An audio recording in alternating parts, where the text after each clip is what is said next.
Hello, I'm Fallen and this is Automation. Today we'll be building another car for my longer series that is about, designing a car for each decade.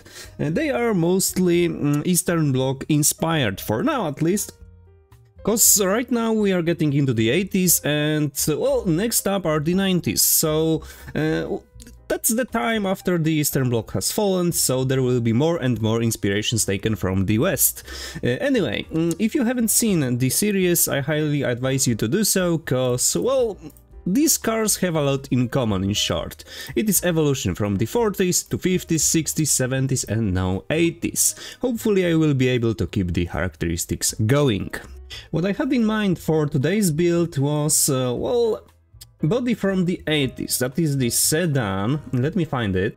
There it is. It is quite similar to what we had last time, but also quite a bit different. It is more oval, you could say, so there are more curves, less squarey bits.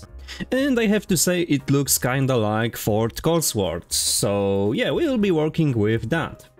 Also, it's time to move up in the world. We are changing the chassis type from leather to monocoque. It will be, more fitting for this build.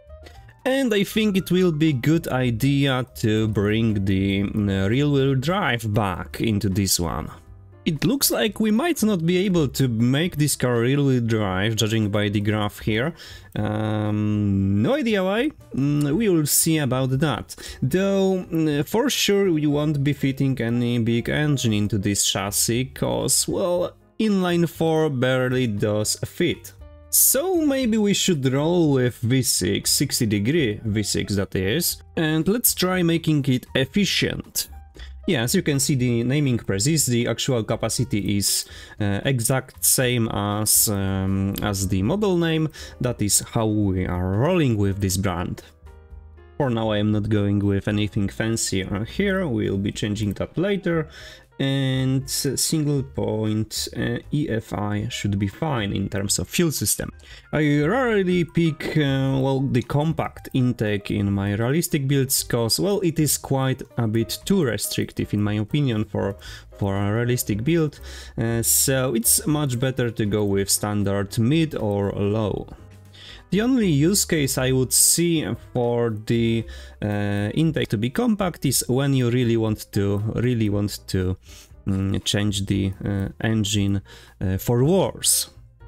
After setting everything for the first time, we've got, not a working engine, that is for sure, but we are making quite a bit of torque in the lower RPM areas. Still, I have to fix this valve float. We've got the engine to working state, but still we've got some issues to fix. I would like it to make at least 140-50 horsepower, and like you can see we are very restricted everywhere. Well, it looks like getting it to 140 horsepower was basically wishful thinking. I don't think we'll be able to do that. Maybe if we upgrade the car all around. Well, it looks like 130 is max we can take out of this engine without completely ruining it in terms of being realistic and also in terms of fuel efficiency. Because it is not the highest, but it should be enough for now at least.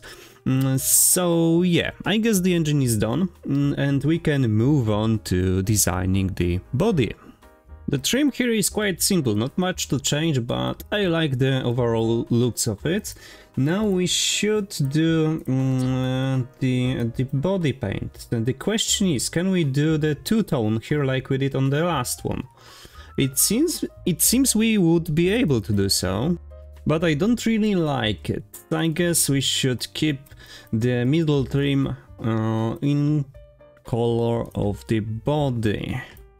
For the headlights we'll be getting rid of these, round reflectors and we'll be going with something square. Let me work with it.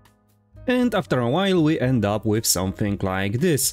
It is not perfect by any means, but it should do the work just well. I think I could move this a little bit further though. Well, it is still not what I wanted it to be, but, Automation has some restrictions and we have to work with them. slowly creating the front of the car, and well, like you can see, the badging has been changed a little bit. The 5 stripes, let's say, they are still there, but they are part of the grille now. And what's left here is placing the license plate, and maybe I will think of something more. Okay, that's the front of the car done, I think so at least. Here are the recurring parts that, well, are present on almost every single of my builds of this series. Also, I've changed the interior of the housing of this headlights, so it is more blending in, it doesn't stand out so much anymore. Also, they will look quite a bit different in BeamNG Drive. The exporter changes them a bit, and mostly they look dramatically better. Right now I am doing the sides, there won't be anything, well, very fancy in there, just trying to, well, finish it off with nice fitting door handles. Well, after all, I added plastic trim on the sides, so it composes nicely with our plastic front and rear bumper.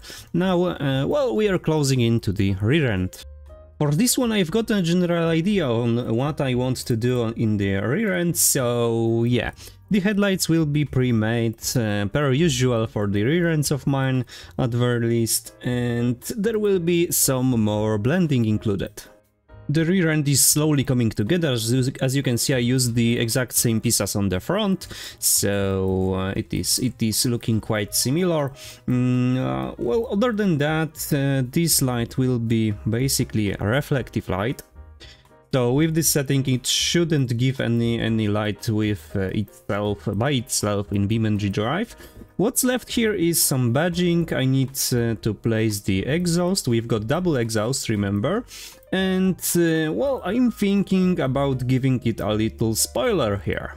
The rear end is done, basically. I've added some pieces here and there, and I've been experimenting with the spoiler, but I don't think I like it. It doesn't blend very well.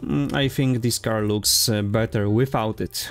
Also, as the last piece, I went ahead and made some defining on the rear windshield, so it is not a big blank empty space.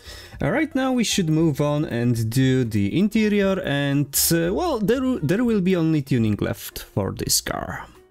Well, the good thing is interior design for the 80s shouldn't be too hard. As you can see, I've got everything basically in one place. That is the mod interior, of course. All I need to do here is place these things in there, scale them a little bit and change the color. So interior will be likely cloth again, cause it looks the best in my opinion when it comes to the designing interiors in Automation.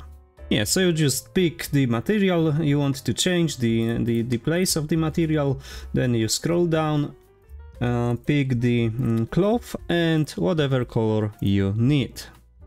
Now the only thing left other than the steering wheel, of course, is masking the places that we'll be looking into. So yeah, mostly I am just doing it for the trunk, sometimes I'm doing it also for the front, so we can't look through the back window into the engine bay. And for that I mostly use one of these pieces, either from the interior or modular trunk. And that's the way we end up with semi-decent looking car interior. Of course I need to still pick a steering wheel and place it on the interior. Also I am changing the window transparency quite significantly down. This time I even placed the odometer, so we'll see if it works in BeamNG Drive. Well, like I said before, we can't make it rear-wheel drive cause this body doesn't support it for some reason. I don't think it's the engine placement, cause yeah, like you can see we are longitudinal. Oh, maybe it's the torsion beam. Yep, that was it, so we are with spring coils in the rear now. Torsion beam doesn't support the rear-wheel drive. I always forget that. So yeah, if you ever have that problem, it is basically the rear suspension. So yeah, now we can go with whatever drive type we want, and we'll be rolling with a rear-wheel drive. Again, we are moving up in the world, manual, 5 speed, and top speed will be, let's say, 2 220. First gear can be a little bit on a shorter side, and the spread will be a little bit shorter too. Or no, let's experiment. I said we are going for better fuel economy, so let's make the first gear a little bit longer and the spread will be bigger also. So we should end up with semi-decent economy. I've just quickly picked some rims, because I always forget them. And now we are good to go to the other parts of the car. On the front we are going with solid discs to pistons. That is quite standard. Rear can be steel drums. Aerodynamics none, of course. Interior will be bench in the rear, and it will be standard this time and basic. Still no hydraulic steering, no traction aid, and the safety will be standard 80s. When it comes to the suspension, still we are going with simple. Let's go dampers, gas monotube. Okay, let's check out the graphs, what we are working here with. Yeah, we can set the top speed at, well, so we can reach this 220 horsepower, so the top gear will be a little bit longer. And when it comes to the first gear, what should we do here? I've been fiddling with spread of the gears for a bit, just trying to avoid any kinks in there so it doesn't drop in power significantly. And it looks like we are good to go. Just checking the brakes, and they don't need to be so powerful, so we can change the pad type to comfort.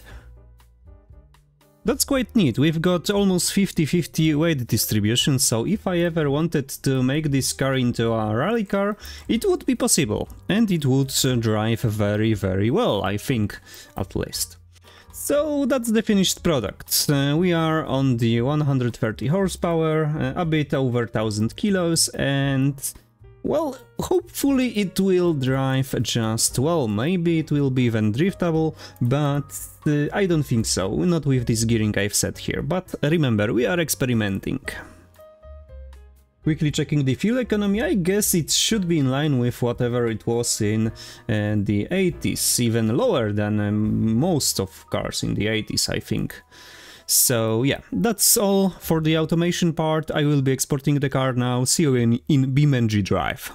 There we are in BeamNG Drive. This is not the topic of the video, but still, I wanted to show you that. It's the result of my fiddling with the exporter. As you can see, it is quite well broken. It does very, very, very silly things. It has no stability whatsoever, as you can see. But enough of that nonsense, we've got, well, sports sedan to discuss. As you can see, it looks fairly decent in BeamNG Drive. Still the same issue of, well, chrome pieces, bumper pieces exporting as steel, but, well, we are used to that by now. I guess I might have made the windows a little bit more transparent, but it is what it is. Do we have interior camera? No, sadly.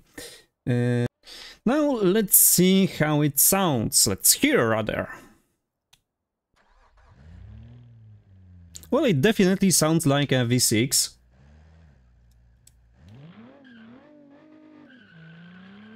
Okay, I've got arcade gearbox mode. Now that's better. Let's give it a try around the west coast.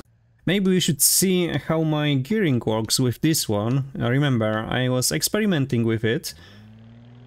Well, it is not bad, and the synchronizer doesn't want to kill itself. Well, it sounds kinda like a Mercedes, and I have to admit it is, well, quite easy to handle it, but it doesn't turn very well. Oh, I guess we've got a recurring topic in these builds. Most of them either are sliding around or they are not turning at all. But well, these are not the sports builds. it does want to slide out when we are reaching the higher speeds. Also, it kinda lacks power on this fourth and fifth gear. As you can see, we are barely gaining any speed, so I guess the gearing should be a little bit shorter after all when it comes to the higher gears. Well, a little bit of a brake lock there. As you can see, I can handle it pretty well. Well, I think it's a good place to finish the video. Right now I am not doing any tests, as you can see. I am planning to do something with all the builds when I am finished with them. No idea what yet. If you've got any suggestions, you can post them below. I am always reading your comments. Also, if you liked this video and the others, please consider leaving a like, subscribing, cause it helps staying motivated immensely, really. Yeah, so again, thanks for watching and see you in the next one.